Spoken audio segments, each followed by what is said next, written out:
항상 행복할 수 있는 길을 찾아야 되는데 그 행복이 그렇게 어렵지 않아도 된다는 사실이라고. 진짜 작은 데에서도 행복을 찾을 수 있다. 너무 치열하게 바쁘게 살면은 작은 행복도 놓칠 수 있다는 사실. 그래서 저는 새 울음소리 한 마리 하나 듣는 것도 너무나 행복을 주는 부분이고 후회 없이 살아야 된다는 건 너무 클리셰하지만 진짜 10년, 20년에 후회할 것 같은 그런 선택이 있으면 실패하더라도 한번 시도해보는 게 좋을 것 같아요. 안녕하세요. 고운에 오신 걸 환영합니다. 저는 여러분의 호스트, 고민수입니다. 오늘은 걷는다는 것이 주는 힘, 그리고 자연과 더 깊이 연결되는 삶에 대해 이야기해 보려요. 시드니에서 국립공원 인증 가이드로 활동하시며 하이크 앤 시기라는 1인 하이킹 투어 브랜드를 운영하고 있는 한인교포 2세 댄님을 모셨습니다. 병원에서 자연으로 삶의 무대를 옮긴 이야기, 그리고 블루 마운틴스 하이킹 코스까지 자연을 사랑하는 분들이라면 분명 영감을 받을 수 있는 대화가 될 거라 생각합니다. 안녕하세요, 댄님. 안녕하세요. 댄님이 호주에서 태어나고 자라신 교포 2세신데도 한국어를 너무 잘하셔서 제가 처음 통화할 때 깜짝 놀랐는데요. 네, 별 말씀이에요. 네. 먼저 댄님의 배경을 조금 알아보는 시간을 가져볼게요. 간단하게 자기소개와 지금 어떤 일을 하고 계신지 나눠주실 수 있을까요? 네, 저는 Hike and Seek 운영하고 있는 댄이라고 하고요. 제 한국 이름은 지단일인데 제 부모님께서 호주에 이민 오셔갖고 제가 이제 88년도에 태어나서 이렇게 호주에서 태어나고 자라온 사람으로서 사실 한국말보다 영어가 훨씬 더 편하지만 그래도 이렇게 한인 투어를 진행하고 있고 뭐 간단한 소개 그 정도 되겠죠. 아, 그 하이크 앤 씩이란 브랜드 이름이 굉장히 인상적인데요. 이 이름에 어떤 의미가 담겨 있나요? 네, Hike and Seek이라는 이름은 사실 처음에는 이 사업을 하려고 이렇게 지은 이름이 아니라 2014년 정도에 제가 처음 좀 부상당하고 다시 걷고 회복하려고 하는 중에 자연을 찾게 되었어요. 근데 한 걸음 한 걸음 걸으면서 좀 하다시피 했는데 이렇게 하이킹을 하면서 사실 걸음이 느리다 보니 많은 걸 더 보게 되었어요. 이 주변에 있는 뭐 동식물이든지 경치든지 오로지 사진만 찍고 지나가는 게 아니라 좀 더 많은 시간을 보내서 눈으로 많이 보다가 사실 이거를 좀 더 공개하고 다른 사람에게 소개하고 싶은 마음으로서 이 하이킹을 하면서 seeking 뭔가를 찾는다 이런 개념으로 해서 hide and seek를 좀 재밌게 돌려서 hike and seek이라는 이름을 지었어요. 그 당시에는 이게 그냥 솔로로 다니면서 저만의 취미 생활로 시작된 게 뭐 다른 사람들을 가이딩할 수 있는 그런 가이드가 음, 되었네요. 네네. 방금 그 어떠한 부상이 있었다고 말씀하셨는데요. 그 부분에 대해서 좀 더 얘기해 주실 수 있을까요? 어떤 일이 있었는지, 그리고 그 계기로 그냥 걷기를 선택하신 건가요, 그러면? 네, 사실 제가 그 당시엔 좀 내성적인 성격으로서 그냥 제 주변에 있는 친구들, 제 한인 친구들하고만 축구 생활, 뭐 스포츠 생활 하다가 그때 조금 집안일 하다가 그냥 다치게 되었어요. 조금 엉뚱한 일로 그렇게 발 부러지고 이제 부상을 당했는데 그래서 제가 이제 매주 친구들이랑 활동하는 걸 못하게 되었고 약간의 이제 우울증이 생겼는데 이걸 어떻게 극복할 수 있을까 생각하다가 이제 자연을 찾게 되었고 처음에는 조금씩 걷고 드라이빙도 조금씩 하면서 조금씩 걸어가게 되었어요. 근데 이제 그 부상당한 거는 사실 너무 엉뚱하게 다쳐갖고 조금 네 힘든 부분들이 있었죠. 근데 이제 항상 누군가 같이 있다가 갑자기 이제 제가 혼자서 뭔가 해야 되니까 조금 힘들었. 원래 하이킹을 막 좋아했다기보다는 이러한 부상이 계기가 돼서 자연을 찾게 되고 하이킹을 시작하게 된 거네요. 네, 여러 가지 뭐 계기들이 한꺼번에 오기는 했지만 부상당한 것도 큰 계기가 되었죠. 그거는 아마 자연을 찾는 것보다는 뭔가 혼자서 할 수 있는 만한 행동을 찾는 데는 큰 계기가 된 것 같아요. 그 혼자서 뭔가 해야 된다. 그 당시에 같이 활동했던 친구들이 이제 뭐 만날 수는 있지만 저만 가서 관중에서 이제 볼 수는 없고, 뭔가 다른 걸 찾다 보니 이렇게 하이킹을 찾게 되었네요. 원래 댄님이 병원에서 임상병리사로 10년 넘게 근무하셨다고 들었어요. 근데 지금 이렇게 자연 속에서 사람들을 안내하고 있는 일을 하고 계시는데 이렇게 방향을 전환하게 된 어떠한 출발점 아니면 계기가 있을까요? 한 1년 사이에 뭐 여러 가지 일들이 있었기 때문에 뭔가 한 가지 계기가 있다는 것보다는 뭐 부상당했던 일이 있었고, 어떤 영화를 봐서 좋은 영감을 받아갖고 후회 없이 살아야 된다 이런 것도 있고, 처음으로 독립생활도 시도해본 것도 있고, 그러니까 그때 이제 여러 가지 그 혼자만의 활동, 나만의 취미생활, 그때 그냥 한꺼번에 다 닥친 것 같아요. 참 공감이 되는 게 사실 저도 뭐 이게 이렇게 삶의 큰 전환이 있을 때 뭔가 하나의 큰 사건이 터지는 경우도 있지만 말씀하신 것처럼 뭔가 이렇게 복합적으로 부상도 있고 뭐 이동도 있고 이런 여러 가지 이유로 한 번에 나한테 그 영향을 많이 끼친 사건들이 오는 경우가 저 또한 있었던 것 같은데요. 방금 말씀하신 그 영화를 보고 후회 없이 살아야겠다라는 그 이야기가 마음에 남는데 어떤 영화를 보셨고 어떤 부분에서 그런 감정을 느끼게 되셨는지 조금 더 나눠 주실 수 있을까요? 꼭 이름을 까먹었는데 그 월터 미티라고 하는데 Secret Life of Walter Mitty라고 해요. 벤 스틸러라는 배우분께서 나오는 영화인데, 그냥 일반적인 사무 직원을 일을 하다가 본인만의 생각은 많아요. 이제 상상도 많이 하고, 근데 실전하는 그런 마음은 하나도 없었다가 갑자기 그냥 어떤 계기가 생기고 이제 후회 없이 살아야 된다는 그 마음이 생겨서, 그때 이제 뭔가 미션이 주어졌는데 그거를 하려고 모든 것을 다 버리고 이제 사람도 없는 그런 나라 가서 탐험도 하고 여러 가지 새로운 것을 시도해보고 후회 없이 살자 이런 걸 스토리가 있는 것 같아요. 아무 생각 없이 봤는데 저도 그냥 그걸 보면서 어, 진짜 자연의 모습도 광활하다. 사실 이 영화에서는 그 자연을 보여줄 때 뭔가 스페셜 에펙트로 그 자연을 더 멋지게 보여주려고 하는 것보다 그냥 그 딱 한 장면을 보여주면서 너무 포장하려고 하는 것보다 그냥 그 자체로 보여주는 게 너무 좀 인상 깊었어요. 근데 그런 것도 아주 큰 계기가 된 것 같아요. 그걸 보고 이렇게 '일을 그만둬야겠다.' 이런 생각이 불현듯 떠올라오셨나요? 그 병원 일을 이제 100% 그만둔 거는 이제 2년 돼 가는데 아마 그 생각이 머리 뒷속에는 항상 있었던 것 같아요. 근데 그런 결정을 내리는 건 사실 쉽지 않은 선택이었을 것 같아요. 내가 안정적인 직장을 떠나서 새로운 시도를 한다는 것. 그럴 때 두려움? 이런 것도 있었나요? 엄청 많았죠. 사실 12년 이제 이렇게 걸쳐서 일을 했는데 약간 공무원식이라고 생각할 수도 있고, 호주는 병원이 대부분 그 퍼블릭 시스템에 있어 갖고 이제 거의 정부 위에 일한다고 생각할 수도 있는 부분이고, 이제 뭐 방학이나 휴가 이런 것 아주 잘 받고 뭔가 보정된 게 아니 그러니까 주어진 게 많기 때문에 그 시스템에서 나오는 게 좀 힘들죠. 아무래도 누가 그 이제 그 말을 들어도 뭐 병원에서 일을 하는 게 더 좋다고 들릴 수도 있죠. 아무래도. 그죠. 그런데도 과감히 그런 선택을 하는 데 있어서 아내분의 또 지가 큰 역할을 했다고 제가 들었어요. 누군가의 그런 믿음과 응원이 정말 큰 힘이 되잖아요. 우리가 그런 큰 선택을 할 때 그때 아내분이 해 줬던 어떤 말이나 아니면 행동이나 태도 중에서 '정말 나를 믿어 주는구나.'라고 그런 느낌이 들었던 순간이 있을까요?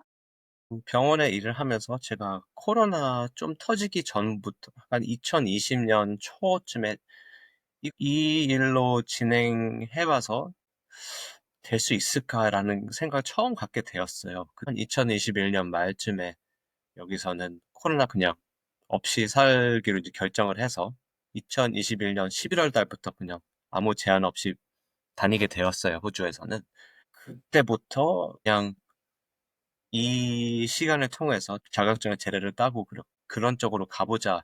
생각했는데 사실 그때까지만 해도 이 병원 일을 다 그만두고 거기까지 넘어갈 그 용기는 없었던 것 같아요. 항상 제 마음 뒷속에는 해봤다가 안 되면 돌아가자 이런 마음이 있었어요.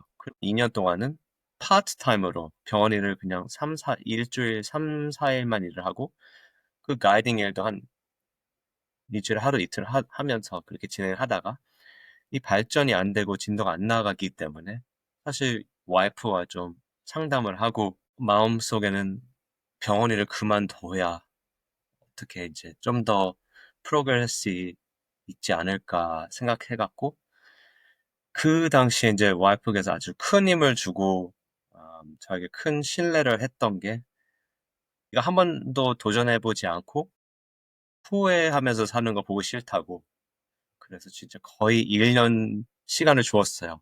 이거를 성공하기 위해 한 1년은 주겠다. 기다릴 수 있다. 처음에 너무나 힘들었지만 한 6, 7개월 만에 처음으로 마이너스가 되지 않고 사람들이 조금씩 더 들어오고 반응도 좋고 이게 앞으로 좋은 방향을 잡고 갈 수 있을 거라는 그런 희망이 보였어요. 사실 그렇게 아무것도 보장되지 않고 이게 될지 안 될지도 모르는 상태에서 와이프가 돈이나 뭐 성공적인 그런 보장된 것보다는 후회 없이 살아야 되는 제 생각을 더 신뢰해주고 받쳐줘갖고 됐던 것 같아요. 정말 그런 믿음이 그 또한 결정을 하고 용기를 내서 앞으로 나아가는데 정말 큰 힘이 되는 것 같은데요. 많은 분들이 '등산은 그냥 혼자 가면 되지 않을까.'라고도 생각을 많이 하시잖아요. 그런데 이제 대님은 또 공식 인증을 받아 이 국립공원 가이드로 활동을 하고 계신데 이 자격증을 따기로 결심한 이유가 특별히 있는지 아니면 뭐 필요해서 딴 건지. 어, 좋은 질문인 것 같아요. 뭐 거의 10년 전부터 제가 호주 사회에서는 가이딩을 했었고, 사실 그 당시에는 한인 커뮤니티를 가이딩한 게 아니라 호주 현지인들을 가이딩했죠. 영어가 훨씬 편하니까. 아직까지도 호주 현지인 영어 투어도 하고는 있어요. 그 당시에는 인스타그램에 그 스토리나 이런 데 올려서 이날에 저 커뮤니티를 모집해서 여기를 가이딩 할 거라 하면은 사람들이 뭐 20명, 30명 모여갖고 자연스럽게 함께 걸으면서 그때는 제가 그 보험이나 인증 이런 거 아무것도 없었기 때문에 사실 참가자들도 다 본인의 선택으로 참가하는 거고 무료로 참석하는 이벤트이기 때문에 제가 그런 라이빌리티나 그런 책임감이 없었다고 그러니까 책임감은 있지만 모든 크지 분들의 이제 않다. 안전과 그런 거는 그 개인이 그 챙겨야 되는 그런 부분이 있었죠. 근데 그렇게 진행하다 보니 사실 뭐 힘든 일들도 있고 무료 이벤트니까 누가 오는지 안 오는지도 체크하기도 힘들고 이게 너무 SNS 쪽으로 가다 보니까 사람들이 왔다가 그냥 좋은 경치만 보고 가는 거에 조금 아쉬운 점도 있었고 이렇게 저한테서 이제 배우고 이제 나가서 이제 본인만의 활동을 하고 저 통해서 이제 좋은 커뮤니티도 빌딩도 되고 다른 사람들 친구들 만나고 한 게 너무나 좋은 일인 것 같았어요. 근데 경치만 한두 번 보고 사진만 찍는 거에 조금 아쉬움이 있었어요. 그래서 공식 그 국립공원 가이드가 되자 했던 선택은 뭔가 시간을 더 투자해서 자연을 걸을 때 A to B 그 장소 한 곳에 도착해서 돌아오는 게 아니라 그 가는 길에 뭔가 많이 보고 체험하고 작은 동식물이나 뭐 받는 영감, 새소리 이런 것까지 다 들으면서 그거 제가 하나하나 다 얘기해주면 그게 이제 눈에 들어오고 귀 속에 들어오는 거죠. 사실 제가 이제 투어를 진행하면서 오감으로 한다고 해요. 재밌게도 눈으로만 보는 게 아니라 진짜 뭐 미각, 청각, 후각 여러 가지로 다 체험할 수 있게 그래서 꽃에서 나오는 즙을 시식하든지 그런 거까지 하면서 더 인덱, 더 깊은 체험을 해주려고 그런 아, 가이드가 되려고 했죠. 네. 그 부분에 대해서 저희가 조금 더 깊게 이제 얘기를 할 건데 그전에 그 블루 마운틴즈에 대해서 먼저 이야기를 해 보고 싶어요. 사실 저도 이 블루 마운틴즈가 유네스코 문화유산으로 등재된 이런 특별한 국립공원이라는 건 처음 알게 됐거든요.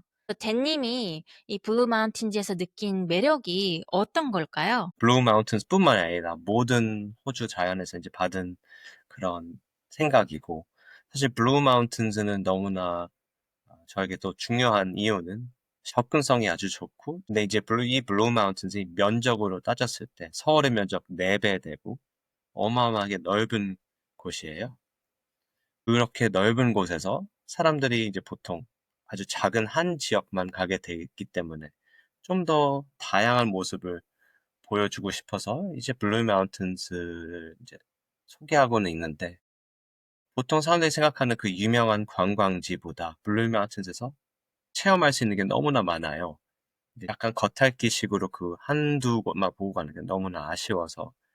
근데 저는 블루 마운틴이 특별히 좋으니까 너무나 다양한 모습을 많이 볼 수 있고, 이게 등산인지 협곡을 내다보는 건지 뭐 동식물을 보는 건지 많은 것을 체험할 수 있는 곳인 것. 근데 이제 무엇보다 45분 거리 안에 도착할 수 있는 곳이기 때문에, 그리고 그 유네스코 월드 헤리티지 국립공원인 것도 유일한 특징이고, 제가 지금 뉴사우스웨일스 주에 거주하고 있는데요. 이 주 안에만 국립공원이 225개 있는데 너무나 다양하고 많은 국립공원이 있어요. 근데 이제 블루 마운틴이 그 중에도 제일 유명하고, 사람들이 사실 잘 모르는 음, 이유 중에 그 특징 중에 한 가지가 블루 마운틴즈 안에 유일하게 시티가 있어요. 온 세계에서 유네스코 월드 헤리티지 국립공원 시티가 있는 나라는 두 개밖에 없어요. 캐나다의 밴프 국립공원과 호주의 블루 마운틴 국립공원인데, 사실 이 시티가 있다는 거는 너무나 접근성이 좋고 진짜 광활한 뷰 옆에 카페, 뭐 레스토랑, 기념품 숍도 있다는 사실이죠. 근데 저는 그것보다도 더 많은, 더 그 다양한 블루 마운틴을 봤으면 하는 마음으로 이 투어를 진행하고는 있고, 그런 것 때문에 블루 마운틴스가 저한테 이제 큰 영감을 주는 것 같아요. 그럼 그 숨은 보석 코스를 만드셨는데 그것도 이제 말씀하신 것처럼 뭔가 사람들에게 특별한 경험을 해 주기 위해서 만드신 건가요? 사실 Hike and Seek이라는 이름은 좀 더 활동적이고 하이크 하자 하는 마음으로 시작했어요.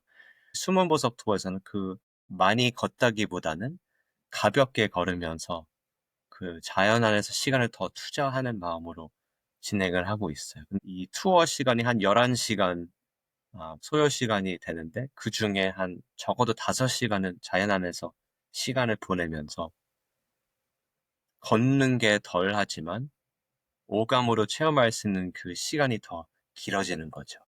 오직 사진 한두 장만 찍고 돌아가는 게 아니라 이 자연 속에 있는 모든 모습, 뭐 동식물, 경치, 소리 이런 거 다 볼 수 있는 그런 시간, 느낄 수 있는 시간 마련해 두는 거고. 참 공감이 되는 게 저도 하이킹을 되게 좋아해요. 그리고 미국에도 너무 좋은 이런 국립공원들이 많아서 항상 날씨 좋을 때는 가려고 하는데 이게 어떨 때는 정말 운동을 목적으로 가는 사람들도 많이 있잖아요. 그러다 보면 그 좋은 그 자연을 느끼기가 참 어렵다는 생각도 들어요. 그냥 정신없이 걷고 정작 그 정상에 가서는 '어 정상 봤네.' 그러고 내려오는 그렇게 했을 때 이렇게 남는 게 많이 없는 것 같아요. 그런데 이제 우리 댄 님이 말씀하신 것처럼 한 걸음 한 걸음에 내가 얼마만큼 자연을 만끽하냐가 정말 중요한 것 같은데요. 이 댄 님의 투어 경험 이야기를 들으며 이 자연 속 걷기가 주는 힘에 대해 더 궁금해졌는데요. 댄 님이 생각하는 이 하이킹의 본질은 뭐라고 생각하세요? 저는 그 하이킹의 에센스는 finding a deeper connection with nature. 그 자연과 함께 할 수 있는 시간이 제일 중요하게 생각하는 것 같아요. 자연의 그 신비로운 모습을 직접 체험하고 걸을 수 있는 나와 자연의 시간. 그럼 이거는 우리 댄 님의 개인적인 이야기도 좋아요. 우리는 하이킹을 하면서 무엇을 찾고 있다고 생각하세요? 사람마다 다 다를 수 있는데 아마 이건 한인 사회에서는 하이킹하면서 찾는 게 자연을 찾는 경우가 많지 않은 것 같아요. 이거는 뭐 사람마다 다를 수 있지만 말씀하신 것처럼 운동을 많이 찾는 것 같기도 하고 이제 뭔가 인증하고 다른 사람들에게 보여주기 위한 그런 하이킹이 되는 것 같기도 해요.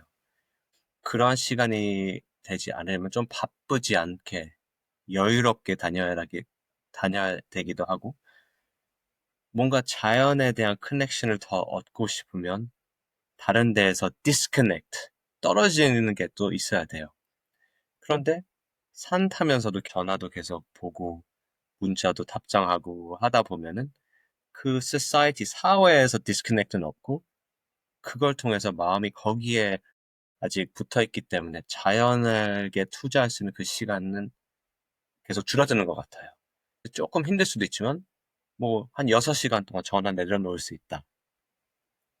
그만큼 그 6시간 동안은 다른 데에 그 마음을 이제 투자할 수 있고 자연에게 좀 더 커넥트 할 수 있는 시간이 되지 않을까 싶기도 해요. 그럼 댄님이 하이킹을 하면서 자연과 커넥을 말씀하셨는데 그 자연과 커넥되면서 댄님은 어떤 걸 느끼시나요? 아니면 어떤 걸 얻으시나요? 한마디로 행복입니다. 어려운 답을 줄 수도 있고 뭐 자연에 대한 뭐 책임감, 존중함, 뭐 생각을 바꿔야 된다. 여러 가지 얻는 게 있어요. 그런데 더 쉽게 그냥 한마디로 행복이라고 말씀드릴 수 있습니다. 음. 행복. 행복이 사실 사람마다 좀 다르잖아요. 행복은 굉장히 많은 것에서 얻을 수 있는데 그 자연이 주는 행복은 댄님이 일상생활에서 얻는 그런 행복과는 좀 다른 게 있나요? 그렇기도 하죠. 자연에서만 받을 수 있는 행복이 있고, 저랑 공감할 수 있는 사람도 있을 거고, 아닌 분도 있을 거고, 새를 좋아하는 사람으로서, 제 머리 위에도 이렇게 새가 항상 이게 같이 있고, 저는 새 소리만 듣는 거, 새가 한 마리 지나가는 것만으로 너무 행복해요. 한인사회에서 새를 많이 싫어하는 분들도 있기 때문에 그래요? 공감하기 힘든 점도 진짜 뭐 비둘기나 참새 뭐 하나 봐도 좀 기겁하고 하시는 분도 많은데 그냥 작은 동물, 식물 근데 특별히 새 한 마리만 봐도 좋아하는 사람이에요. 근데 그거는 제 취미 생활이고자 좋아하는 분야이기 때문에 거기도 하고 계절이 바뀌어서 또 이제 신기한 꽃이 피고 있다. 이게 제 눈에 들어오기도 하고 이제 모르는 게 나타나면 그것도 그냥 지나치지 않고 직접 리서치를 해서 그게 뭔지 한번 찾아보고 그게 진짜 호주 식물인지 아니면 뭐 잡초인지 이런 것도 알아보고 그냥 그런 거 여유 있게 걷다 보니 그거를 좀 더 많이 하게 된 것 같아요. 하나하나 더 지식을 얻는 데에도 큰 행복이 있는 것 같기도 하고 한 가지 방향보다는 여러 가지가 저에게 행복을 주는 것 같아요. 어. 맞아요. 사실 저도 언제부턴진 모르겠는데 이게 정말 신기한 게 내가 조금 속도를 늦추면 안 보이던 것들이 보이는데 근데 생각해 보면 항상 있었던 거예요. 그래서 저희 집도 이렇게 동네를 한 바퀴 걸을 때 예전에는 이 나무가 있었는지 몰랐어요. 이 나무가 어떤 나무인지도 몰랐고 저기에 꽃이 있구나. 아니면 저기에 무슨 이런 식물이 있구나. 이런 걸 전혀 모르고 그냥 동네 한 바퀴를 걸었는데 어느 순간 이게 내가 관심을 갖고 속도를 늦추고 가장 중요했던 건 아마 관심이 아닐까. 내가 그 awareness라 그러죠. 내가 그걸 인식을 하기를 하다 보니까 세상이 전혀 다르게 느껴지는? 그래서 언제나 있었는데 이제서야 보이기 시작하는 것들이 있어요. 그래서 말씀하신 것처럼 너무 새소리도 좋아요. 예, 원래 새소리 항상 있는 것들은 이렇게 묻히잖아요. 그 뇌가 그거를 그냥 지워버린다고 얘기를 하잖아요. 그 익숙한 것들? 그런데 이게 어느 순간부터 들리기 시작하는 거죠. 그래서 아마 이런 바쁜 삶을 사는 현대인들, 특히 서울 같은 큰 대도시에 사는 분들한테는 처음에는 어려울 수 있겠지만 그걸 경험하고 나면 '아 이런 세상이 또 있었구나.' 그래서 그런 내가 몰랐던 것에서 온 또 행복도 많이 있는 것 같아요. 저도 진짜 공감합니다. 투어 중에 혹시 인상 깊었던 그런 에피소드가 있다면 좀 나눠 주실 수 있을까요? 어느 한 장면과 에피소드보다도 첫 만남의 시간부터 투어 중에 항상 이제 웃는 모습으로, 진짜 밝은 모습으로 맞이하고, 그 자연을 걸으면서 지어낸 그런 모습이 아니라, 진짜 온몸으로 그거를 느끼고 행복해하는 모습을 엄청 좋아해요. 투어를 진행하면서도 이게 좋다, 저게 좋다 보다는 그냥 그 장면을 너무나 만끽하고 좋아하는 모습을 봤을 때 제가 너무나 이제 큰 감동을 먹게 되고, 저는 사실 저를 칭찬하거나 제 투어가 좋았다고 하는 것보다 그냥 투어 중에 그 사람들이 좋아하고 그거를 표현하는 모습을 보고 너무나 좋기도 하고요. 가끔씩 무표정인 사람들도 나타나기도 해요. 그런 경우에는 진짜 제가 좋아하는지도 뭐 싫어하는지도 잘 모르고 조마조마할 때도 있고, 어떻게 더 좋은 경험을 할 수 있을까 그렇게 노력을 하는데, 재밌는 점은 투어 끝나고 나서 한 하루 이틀 후에 투어 중에는 진짜 한마디로 하지 않다가 그 답장을 해요. 저한테 이제 투어 마치고 나서 이제 뭐 에세이처럼 한 두 장, 세 장 이렇게 글을 남겨서 이렇게 큰 감동을 먹고, 이런 호주 자연을 걸을 수 있었던 그 시간이 너무 좋았다. 어느 큰 에피소드보다도 그 작은 행복함, 만족함, 사람들이 그것을 진짜 느꼈을 때 그 자연과 함께하는 시간을 느껴서 나도 이제 돌아가서 자연을 더 찾고 싶다. 이런 말을 했을 때 너무 좋은 것 같아요. 예전에 저한테 말씀해 주신 것 중에서 이 얘기가 굉장히 기억에 남는데 댄님 같은 경우는 뭐 "쓰레기를 줍거나 자연을 보호해야 되고 아껴야 된다." 이렇게 얘기를 직접 하는 것보다 자연을 존중하는 걸 알게 되면 굳이 메시지를 전달하지 않아도 "우리 스스로 행동이 바뀐다."라고 했던 게 굉장히 인상 깊게 남았어요.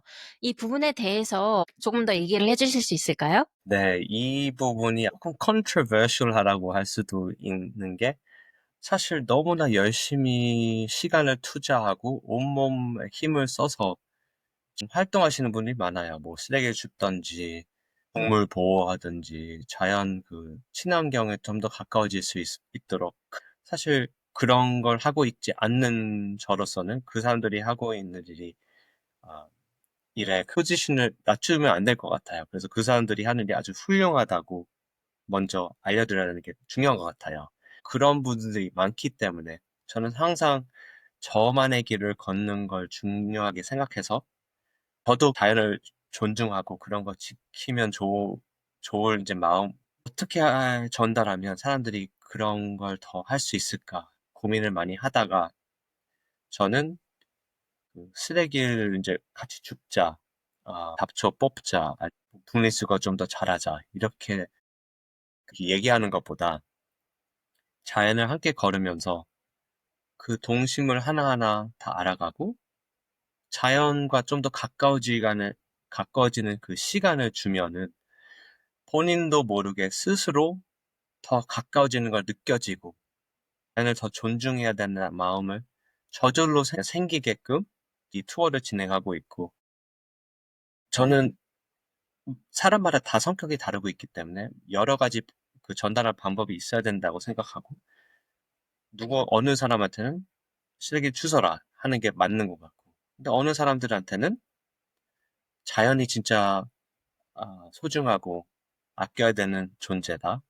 그리고 지켜야 된다는 말보다는 얼마나 좋은 시간을 보냈지, 나도 자연과 함께 한 이 한 존재다. 이렇게 얘기를 하고 더 같이 함께 할 수 있는 시간을 주면 나중에 그 사람도 이게 진짜 아름다운데 나도 더 지켜야 된다는 그런 생각이 저절로 나게 더 교육적인 투어를 진행하려고 하고 있어요. 정말로 맞는 말씀이에요. 그래서 이게 어느 하나가 맞다 이게 아니라 모두가 이제 자신의 자리에서 위치해서 내가 할 수 있는 일을 최선을 다하는데 당연히 이제 쓰레기가 있으면 줍는 사람도 있어야겠고 어떠한 행동을 하는 이런 방법도 하나지만 이렇게 대님이 하는 것처럼 사실 정말 그런 것 같아요. 우리가 아무리 뭘 하지 마라 해라 해도 그 내 안에서 그 변화가 직접 올라오지 않는 이상 아니면 내 안에서 직접 그 중요성을 느끼지 않는 이상 변화를 만드는 게 쉽지 않은데 댄님처럼 정말 이런 투어를 통해서 우리가 이 자연과 하나라는 것 이걸 알게 되면 저절로 그 자연을 아끼고 사랑하는 마음이 올라오지 않을까 그런 생각이 저 또한 듭니다. 그래서 이렇게 댄님의 역할이 너무너무 크신 것 같아요. 언젠가는 저도 좀 더 활동적인 걸 하고 싶어 하는 사람이기도 하고, 지금은 자연을 걸으면서 뭐 돈을 벌고 있기도 하고, 언젠가는 좀 더 give back을 해야 된다고 생각하는 중인데, 아직까지는 그걸 제대로 못하고 있기 때문에 조금 부끄러운 면이 있어요, 저로서. 그래서 최대한 이제 교육적으로 이제 가르치려고 하는 거고, 아시는지 모르지만 이 World Wildlife Foundation이라는 그 단체가 있는데, 그 이제 자연 보호하는 그런 큰 단체고, 뭐 세계적으로 유명해요. 그 팬다 모양으로 나온 그런 단체인데, 그 WWF와 함께 이제 일을 하면서, 이 호주가 사실 친환경 자연이 좋다는 나라로 유명하지만 자원이 풍부하기 때문에 사실적으로 그게 이뤄지지 못하는 나라고, 너무 자연을 망치는 장면이 많은데 그런 일들이 발생된다는 걸 알았지만 그, 그 현장을 가서 직접 나무 베고 있는 모습을 보고 나니까 어떻게 전달을 해야 사람들이 이제 이런 거에 더 깊은 인식을 얻을 수 있을까 생각했죠. 사실 그런 나무 베는 현장 가면 그거를 막으려고 하는 액티비스트도 많고 그러는데 제가 그렇게 못하니까 어떻게 해서 다른 방향으로 그런 걸 좀 더 알릴 수 있을까 고민을 많이 했었어요. 그렇군요. 댄님 투어의 또 다른 매력에 대해서 잠깐 이야기하자면, 이 참가자들이 자연 속 순간을 멋지게 사진으로 남길 수 있다는 점인데요. 사진이 단순한 인증샷이 아니라 의미 있는 그런 추억이 되도록 해주는 댄님의 이런 시선이 궁금해졌어요. 이 언제부터 자연을 사진으로 기록하게 되었나요? 사실 굉장히 사진을 잘 찍으시잖아요? 감사합니다. 항상 발전하려고 하는 마음이기도 하고, 사진 찍는 거는 그 발 부러지고 나서 같은 시기에 사진기도 들기 시작했어요. 그때는 사실 아무 기술, 교육 없이 사진 찍기 시작했었고, 그게 이제 12년은 된 것 같네요. 근데 그 당시에 기록용으로 여러 가지 찍고, 혼자 다니니까. 근데 이제 이 호주의 자연 사진 찍는 스타일이 주로 본인이 그 서브젝트 아니에요. 한국 사회에서는 그게 이제 좀 다른데 사진을 찍었을 때 산 타시는 분들이 이제 항상 주인공이 돼야 되는 게 이제 그게 너무 커요. 이제 호주 사람들의 이제 모습을 보면 본인이 그 사진에 들어가야 된다는 게 크지 않고 이제 그게 이제 인증 사진에 그 다르게 생각하는 시선이죠.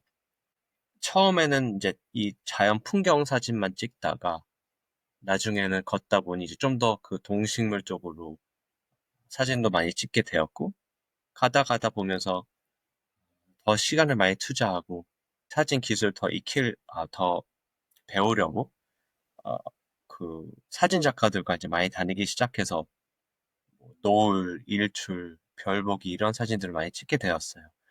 근데 이제 이 한인 투어를 이제 2년 전부터 시작하면서 그 컨셉을 조금 바뀌면서 어느 정도 내가 그 사진 안에 있는 것까지는 볼 수 있는 만큼 크게는 이제 주는 편이고, 그래도 그렇게 자연의 사진을 찍는 건데 사람이 그렇게 크게 나오는 건 좋아하진 않아요. 그래서 자연을 살리려고 사진을 많이 찍고 있고, 그 옛날부터 사진 찍어 왔던 게 지금까지도 큰 도움이 되는 것 같고, 저도 사실 하이킹을 좋아하는데 이게 항상 딜레마가 저는 그 온전히 자연을 느끼고 싶은데 또 동시에 이 순간을 또 추억으로 남기고 싶다. 그래서 사진을 찍고 싶다라는 생각이 들더라고요. 그래서 댄님이 이제 오랫동안 하이킹과 사진 찍기를 하면서 5년이 자연을 즐기면서 추억을 남길 수 있는 그런 균형을 잡는 팁이 있다면 좀 알려주실 수 있을까요?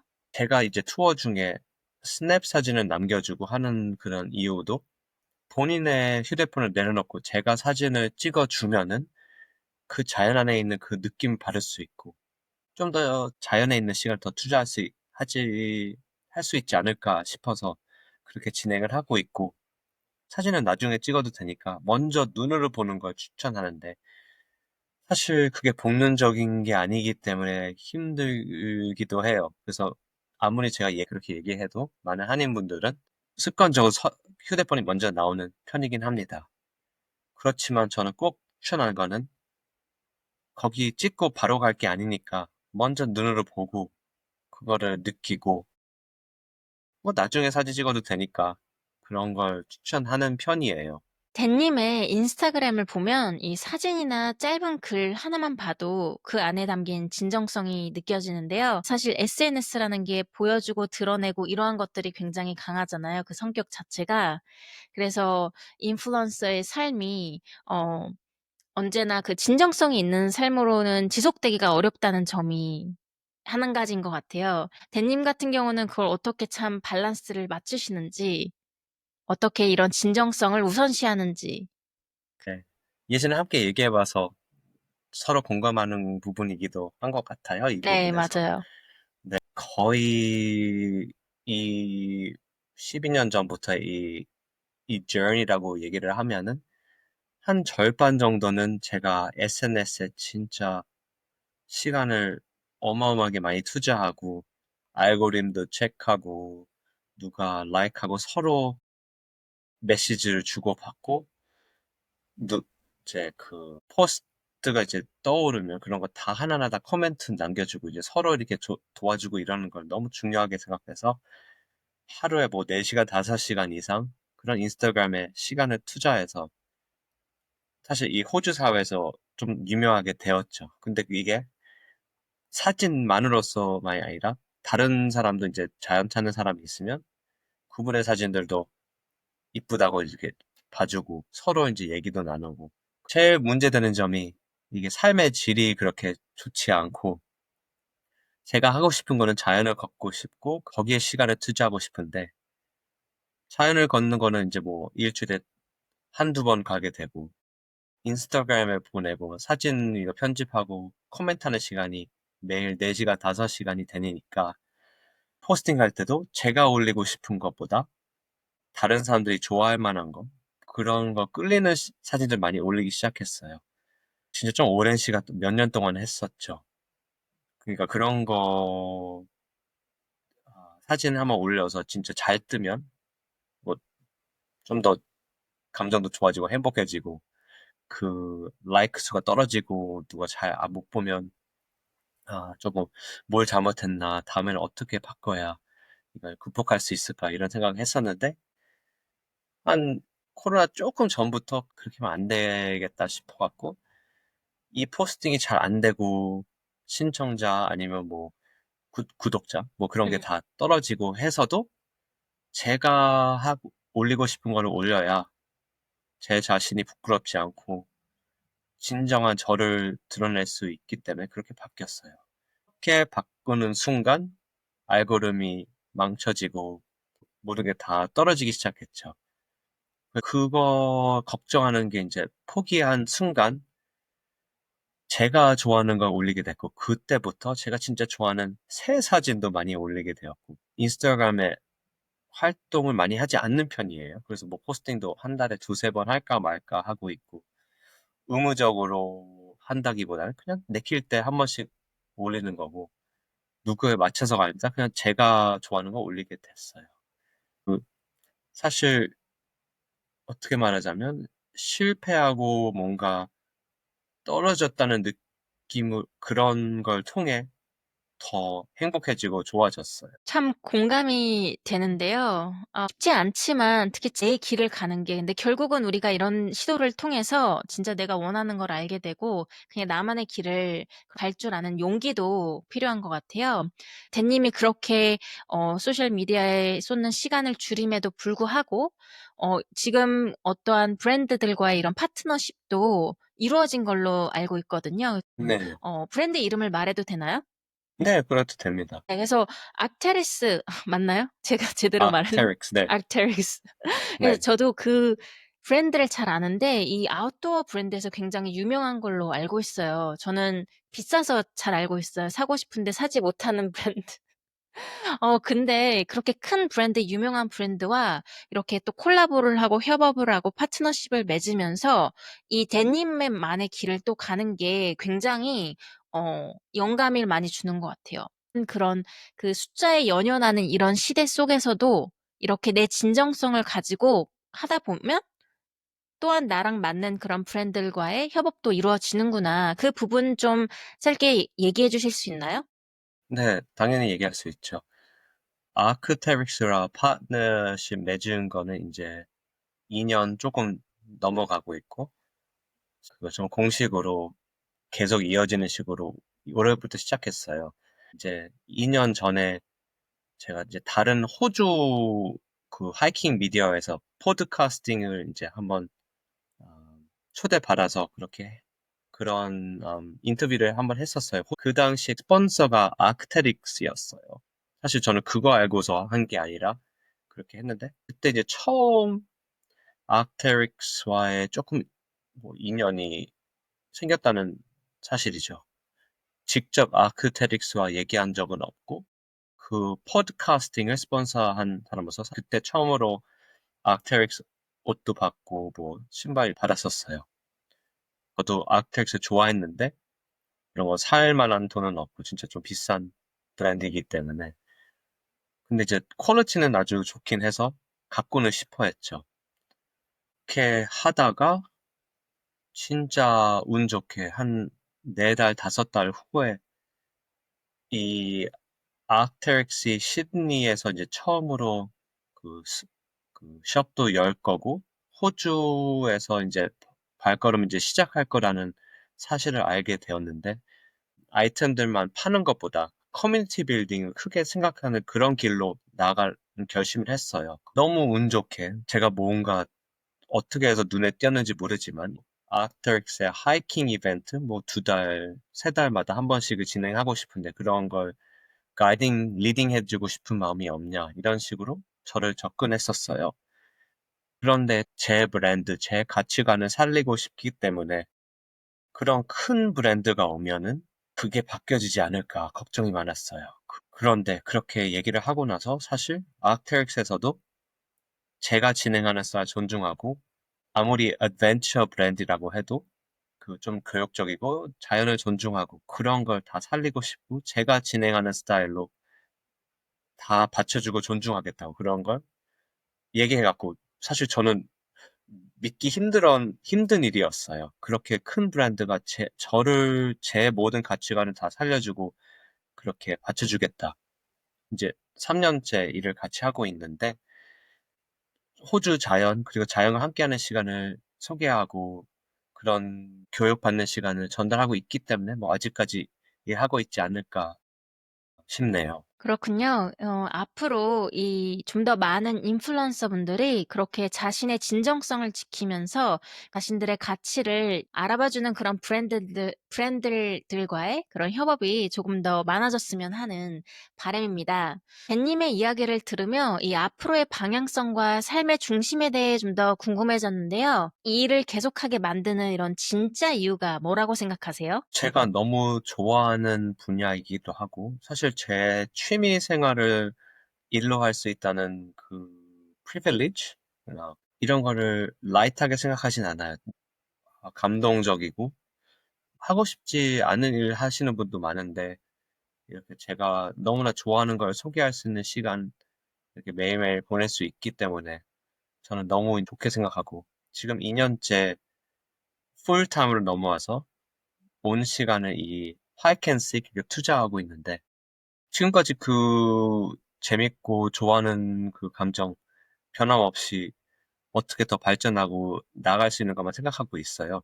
근데 그거의 큰 이유 중에 한 가지는 많은 분들이 제 가치관을 존중해주고 어느 다른 사람이나 여행자에 맞춰서 투어를 만드는 게 아니라 제가 생각하는 자연에 대한 그런 존중함과 그 가치관을 다 살려주고 신뢰해주고 있기 때문에 그게 다 가능한 것 같아요. 그래서 앞으로 나아가면서 자연을 더 존중하고 그쪽으로 더 시간을 보낼 수 있고 언젠가는 저를 조금 더 알게 되면은 제가 어떤 투어 상품을 올리던 간에 의지하고 자연과 함께하는 시간을 한번 보내자 해서 사실 블루 마운틴즈만이 아니어도 다른 곳을 올려도 그런 것을 따라오지 않을까 싶을 정도 그때까지 계속 노력을 하고 싶어요. 한마디로는 제 이름을 더 알리고 싶기도 한 건데 그런 자연 경험을 진짜 원하는 사람에게 알리고 싶은 거지. 그냥 아무 이유 없이 유명해지는 거 그런 걸 바라진 않아요. 그렇게 돼서 이제 하이드 앤 씩에서 시도해보고 싶은 것이 있나요? 뭐 리트릿을 한다든지 아니면 멀티데이 투어라든지 바라는 이상? 너무 많아서 사실 여기서 말하기 좀 그런데 멀티데이도 있고 캠핑도 하고 싶고 호주 사람들에게는 이미 캠핑 진행하고 있어요. 그렇게 할 수 있는 이유는 호주 사람들은 여기에 살고 있기 때문에 본인의 장비를 다 갖고 있어서 아니면 구할 수 있기 때문에 쉽게 참가할 수 있어요. 여행 오시는 분들은 제가 그거 빌려드리지 않는 이상 그걸 다 가지고 오셔야 되고 이게 좀 더 힘드니까 아직은 제가 그렇게 진행할 수 있는 염두가 생기지 않았는데 어떻게 될지는 한번 시도해봐야 되니까 그때 가서 알겠죠. 이제 그것뿐만 아니라 어느 경치만 보는 투어가 아니라 그냥 오로지 하루 종일 동식물만 보는 투어 아니면 모감으로 체험하면서 식물만 보는 투어 이런 것도 진행하고 싶어요. 그렇다는 말은 사실 경치나 자연 가이드보다 뭐 숲 해설자 이런 역할도 하고 싶어요. 그래서 제 분야 좀 더 넓히는 것보다는 그 한 가지에 더 집중을 많이 하고 싶고 사실 숲 해설자 같은 가이딩을 할 수 있다면은 제가 사진기도 내려놓을 수 있고 항상 겉핥기보다는 좀 더 깊숙이 들어가는 것도 원해요. 그렇군요. 응원하겠습니다. Thank you so much. 많은 분들이 취미가 직업이 되면 이 즐거움이 사라지기도 한다고 하잖아요. 그래서 댄님은 하이킹이 직업이 된 후에도 여전히 그 즐거움을 유지하기에 어떤 노력을 하고 있으신지, 그리고 지금도 일이 아닌 나를 위한 하이킹을 하실 때가 있으신가요? 네, 아시다시피 제 와이프도 항상 응원해주고 제 옆에서 스포트해주기 때문에 사실 제 와이프도 하이킹 하다가 만난 분이라서 항상 음, 그 부분은 저희가 같이 공감할 수 있고 함께 걷는 하이킹도 있어요. 그 트레킹 시간이 예전만큼 많진 않지만 항상 새로운 걸 개발하고 특히 그 아크테릭스 투어 같은 경우에는 새로운 곳을 항상 가야지 똑같은 분도 또 다시 오고 그래서 저만을 위해서도 이렇게 다른 곳도 많이 가고 제가 원래 이 투어를 시작한 이유도 사람들이 다 가는 곳을 가려고 가는 게 아니었고 사람들이 잘 알지 못한 곳을 개척하고 찾아내고 지도 보면서 가는 걸 시작했어요. 호주와 한국의 그 자연의 좀 다른 점이 한국에서는 산 탈 때 길이 잘 깎아져 있고 시작점에서 지도가 잘 돼 있고 전화도 잘 터지니까 그런 거 잘 따라갈 수 있는데 이 호주 자연에서는 이 wilderness 뭐 와일드한 곳 그런 표시되어 있지 않는 곳이 대부분이에요. 그러니까 사람들이 잘 알고 있는 트레일은 뭐 한두 개가 있으면 100개는 진짜 아무도 모르는 곳, 그냥 길도 없는 곳인데 한국에서는 그런 곳엔 출입 불가능하게 돼 있지만 호주는 길만 잘 찾고 그런 내비게이팅 스킬이 있으면 다 들어갈 수 있는 공간들이에요. 그런 곳이 너무 어마어마하게 많기 때문에 사실 질리지도 않고 계속 갈 수 있는 부분이죠. 또 여기에 재밌는 점은 국립공원이 수없이 많기 때문에 호주는 다 산 지역이 아니라 협곡, 계곡, 뭐 동굴, 캐년, 산, 여러 가지 다른 지대, 뭐 사암지대, 화산, 화강암지대, 뭐 그라나이트, 돌러라이트, 여러 가지 돌들이 많기 때문에 다양한 모습을 볼 수 있어요. 그래서 산만 타는 게 그 자연을 찾는 게 아니라 장거리 트레킹도 있고 암벽 등반도 있고 줄 매서 내려가는 것도 있고 다양한 게 많기 때문에 사실 항상 새로운 거 갖고 싶긴 해요. 단순히 안내하는 길을 넘어서 이 대님이 전달하고 싶은 메시지나 삶의 태도가 있다면 뭘까요? 간단하게 항상 행복할 수 있는 길을 찾아야 되는데 그 행복이 그렇게 어렵지 않아도 된다는 사실이라고.